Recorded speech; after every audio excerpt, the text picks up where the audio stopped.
Child psychology का Einstein कौन है, सोचा है कभी? जीन पियाजे। जी हाँ, ये वो नाम है जिसे समझे बिना कोई भी टीचिंग एग्जाम क्रैक करना नेक्स्ट टू इम्पॉसिबल है। तो चलिए इस सुपर इम्पॉर्टेंट टॉपिक को मिलकर मास्टर करते हैं। पियाजे का सबसे पावरफुल आइडिया यही था। सोच कर देखिए, उनका मानना था कि बच्चे कोई खाली बर्तन नहीं है जिसमें हम ज्ञान भरते जाएं। नहीं, बिल्कुल नहीं। बच्चे तो नन्हे वैज्ञानिक हैं, लिटिल साइंटिस्ट्स, जो अपने आसपास की दुनिया को खुद एक्सप्लोर करते हैं, उस पर एक्सपेरिमेंट करते हैं और अपनी समझ खुद बनाते हैं। और हाँ, जो भी टीचिंग एग्जाम्स की तैयारी कर रहे हैं, ये बात बिल्कुल गांठ बांध लीजिए। सिर्फ ये एक टॉपिक और आपके 3 से 4 नंबर पक्के समझो। हर एग्जाम में, आई रिपीट, हर एग्जाम में यहाँ से सवाल आते ही आते हैं।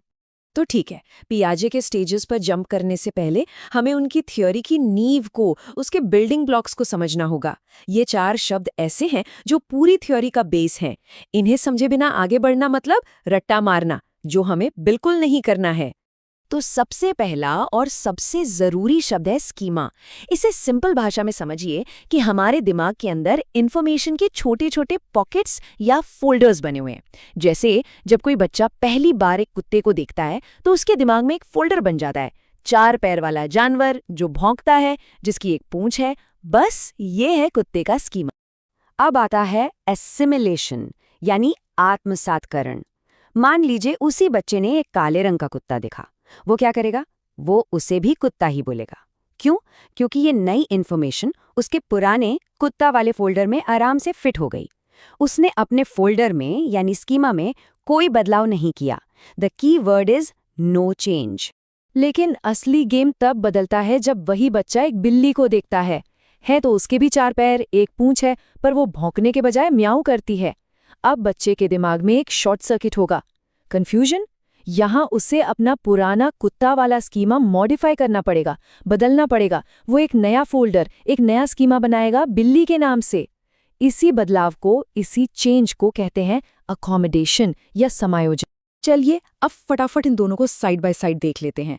असिमिलेशन मतलब स्कीमा में नो चेंज, पुरानी जानकारी में नई जानकारी को ऐड कर लिया। अकोमोडेशन मतलब स्कीमा में चेंज, नई जानकारी के लिए या तो पुराने स्कीमा को मॉडिफाई किया या बिल्कुल नया बना दिया। Simple, no change versus change, बस इतना सा फंडा है। और इन सब के बीच बैलेंस कौन बनाता है? वो है हमारा चौथा कॉन्सेप्ट, इक्विलिब्रेशन या साम्य धारण। ये बस दिमाग का एक नेचुरल प्रोसेस है, असिमिलेशन और अकोमोडेशन के बीच एक संतुलन, एक बैलेंस बनाने का। दिमाग हमेशा कंफ्यूजन से बैलेंस की तरफ जाना चाहता है।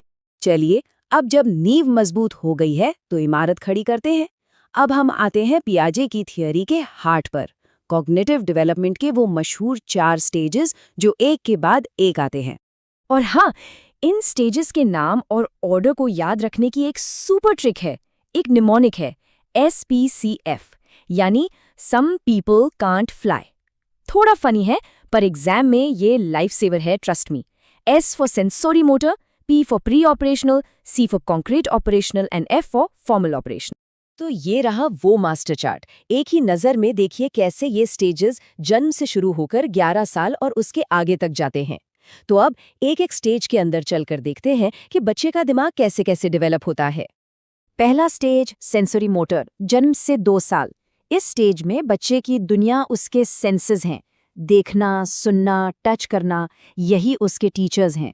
और इस स्टेज का जो सबसे बड़ा माइलस्टोन है, जो एग्जाम में बार बार आता है, वो है ऑब्जेक्ट परमानेंस, यानी वस्तु स्थायित्व।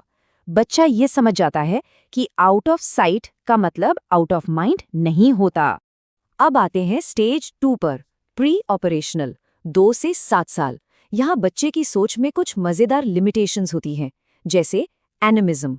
उन्हें लगता है कि उनकी गुड़िया में भी जान है, देखो मेरी डॉल सो रही है।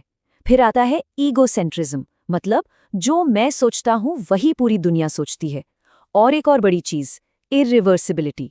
वो ये तो समझ सकते हैं कि 2 + 3 = 5 होता है, पर 5 - 3 = 2 होता है। ये रिवर्स एक्शन समझना उनके लिए मुश्किल है। और फिर आता है game changing stage, concrete operational, 7 से 11 साल। यहाँ पर बच्चे के दिमाग में लॉजिक का स्विच ऑन हो जाता है। पर एक कैच है, लॉजिक सिर्फ उन चीज़ों के लिए काम करता है जो कॉन्क्रीट हैं, जो सामने हैं, जिन्हें वो देख या छू सकते हैं। और इसी स्टेज में वो कॉन्जर्वेशन का जादू सीखते हैं कि पानी का शेप बदलने से पानी कम या ज़्यादा नहीं हो जाता। और आखिर में फॉर्मल ऑपरेशनल स्टेज 11 साल के बाद, ये थिंकिंग का हाईएस्ट लेवल है। यहाँ आकर व्यक्ति एब्स्ट्रैक्ट कॉन्सेप्ट्स, मतलब ऐसे चीज़ें जिन्हें हम देख नहीं सकते, जैसे न्याय, प्यार, आज़ादी, इनके बारे में लॉजिकली सोच सकता है।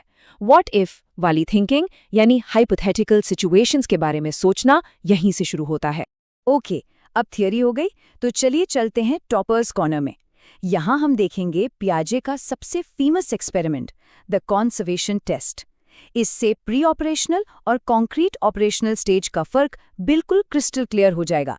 एक्सपेरिमेंट बहुत ही सिंपल है। देखिए, पहले बच्चे को 2 सेम साइज के ग्लास में बराबर पानी दिखाया जाता है।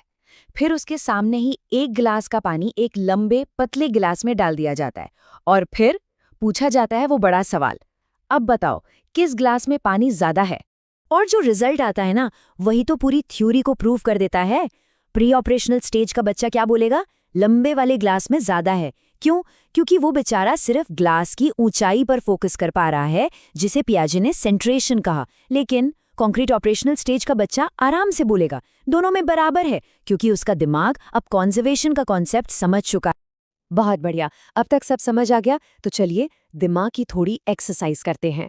एक छोटा सा क्विज, इसे एक्टिव रिकॉल कहते हैं, और ये एग्जाम के लिए बेस्ट टेक्निक है इंफॉर्मेशन को लॉन्ग टर्म मेमोरी में डालने की।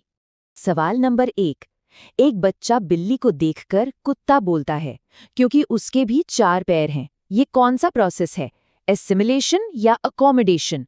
सोचिए सोचिए। और जवाब है असिमिलेशन।